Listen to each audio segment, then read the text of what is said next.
ورزش گروی سلامتی سرچشمه رفاقت و دوستی و واسطه مهم تشکل طرز حیات سالم میباشد.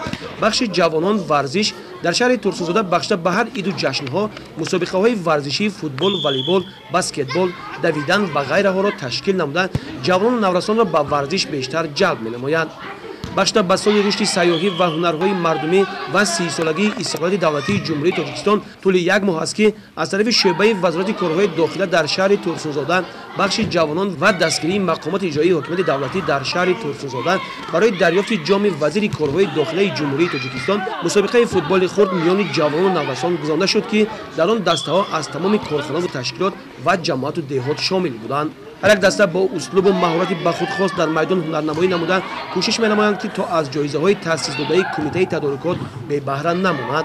مقصد تشکیل چنین چاله‌بینی‌های ورزشی از طرف بخش جوانان این ترغیب ورزش در بین جوانان، ترغیب طرز حیات سالم و جلب بیشتری نورستان و جوانان به ورزش میباشد.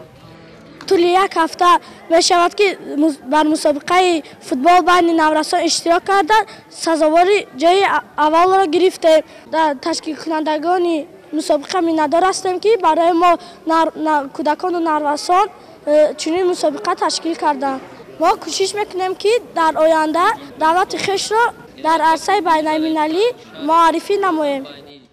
همین طرف در آخر دسته خود ریگرتده صاحب جام وزیر کارهای داخلی جمهوری تاجیکستان گردید. همچنین به غالیبان از طرف شعبه وزارت کارهای داخلی در شهر ترسوزاده مدال، افتخارنامه و تحفه‌های خاطره‌ای سپرده شد.